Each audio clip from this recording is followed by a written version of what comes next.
Hi there, gorgeous. Today we're going to record a makeup tutorial, and I already did my foundation with the Ultra HD Makeup Forever foundation, and I did my eyebrows as well using two products, one from NYX and one from Anastasia, the pomade. So yeah, that's done. Now let's move on to the cool makeup tutorial. I'm gonna be a rebel girl tonight. Yeah. So let's start by priming the eyes. I'm going to use a flat eyeshadow brush, a random one, and I'm going to use my MAC Paint Pot in Soft Ochre as usual, because again, I want to conceal any redness, any veins, anything that can be a different color and could get mixed with my eyeshadow. So just apply it with the flat eyeshadow brush, and yeah, that's pretty much it. You guys already know the drill by now. I have here the Kat Von D Shade and Light palette, and I'm going to take the lightest color that has a yellow undertone, and I'm going to apply it all over my eyelid with the fluffy eyeshadow brush because I want to set the matte paint pot in place. So I'm just going to apply a powder on top. You can apply a translucent powder if you guys prefer. I have here an eyeshadow from Morphe. It's called Deep Skin, and I'm using it with a fluffy eyeshadow brush. Again, you can take whatever you have in your makeup kit, and I'm going to apply it all over my lid and in my crease as well.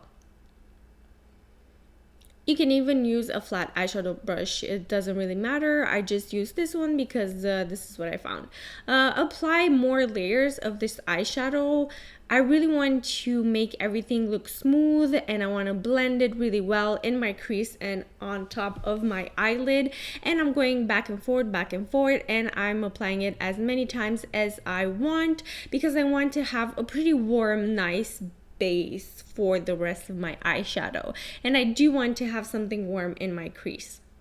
Now that you're done with that, I have a MAC eyeshadow here. This is in Handwritten, and this is one of my favorite colors. It goes with practically every skin tone. It's not too dark, it's not too light, and it has the perfect warm undertone. I'm using it with the fluffy crease brush, and I'm applying it on my eyelid. Do not apply it in your crease. I'm just going to apply it all over my eyelid. Your crease is already okay with the eyeshadow we used before for now. So I'm just again blending everything really well, and I'm using the swipe back and forward motions because I do want it to look really nice and really soft. I'm trying to get my eyelashes out of the way. Yes, I do have eyelash extensions, and it's harder to do your makeup with them, to be honest, but I love them. I have another eyeshadow from MAC. This is Deep Damson, and I'm going to apply it with a flat eyeshadow brush, and I'm going to apply it on the line of my eyelashes. I'm going into a little bit of a cat eye, but not too exaggerated. So just apply it along your eyelashes, and then apply it in the first bottom half of your eyelid, if that makes sense. Again, you can reapply layers of this eyeshadow just to make the pigmented more increased. This is how usually MAC eyeshadows work. You have to apply more layers. You have to build the intensity.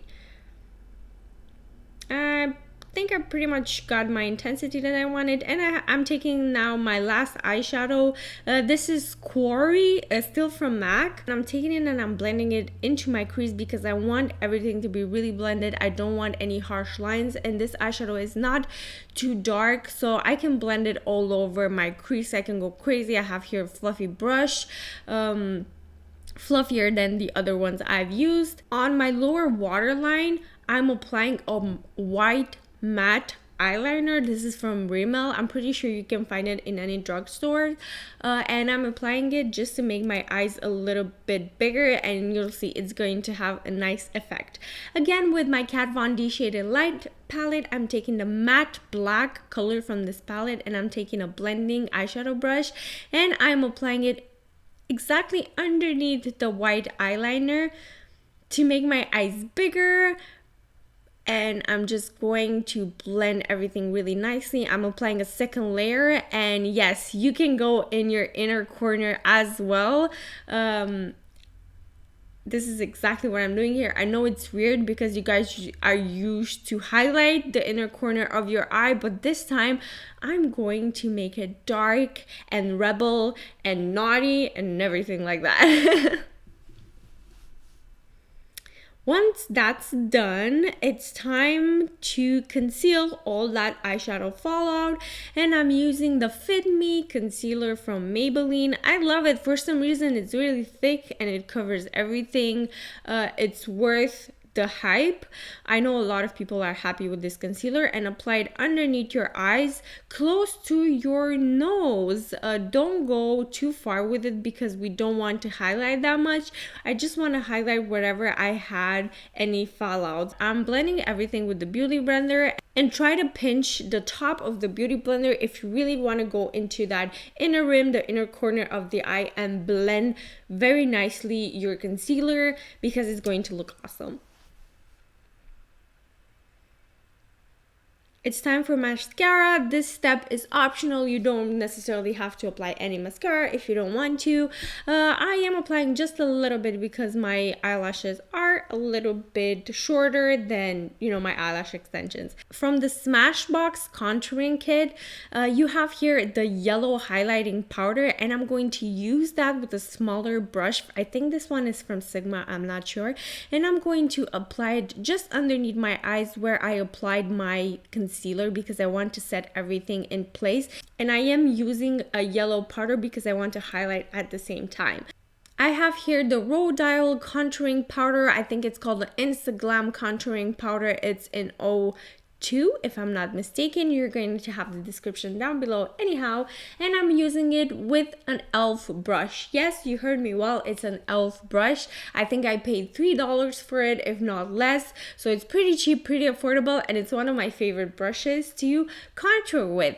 I'm going to use this brush and I'm going to apply the product in the hollows of my cheeks because I want to give myself some pretty rebel and killer cheeks.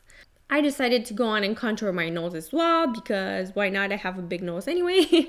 So I'm just going to contour it a little bit with the same powder from Rhodial. Yes, I know you guys are probably tired of me talking about this product, but I do love it. This is the Hourglass Ambient Lighting blushes, and I'm using the one in Mood Exposure. It's one of my favorites. It has a darker plum color, but it's not that wow, like pigmented whenever you apply it. To set everything with Skindinavia. Yes, this is my favorite makeup setting spray, and I'm applying it all over my face, and yes, it feels fresh and I love it. I'm taking a random lip liner in a darker plum with berry. It's kind of like a mixture. I know it's difficult, but that's how I would describe it. And I'm just going to line my lips with it, and I'm going to go over the corners of my lips because I kind of want an ombre look, but not that intensive. I have here the Urban Decay. I forgot the name of this a lip gloss, but I will have it down below. I think I already did a review on them as well. I'm going to have the video linked somewhere. And that's it. Now you have some smoky killer eyes and you're ready to rock this world with your rebel attitude. I hope you guys enjoyed this makeup tutorial. It was fun for me to film. Don't forget to subscribe and thumbs up if you like this video, and subscribe because yeah, why not? Let's have some fun next time too. And yeah, I hope you have a wonderful evening. See you guys. Ciao.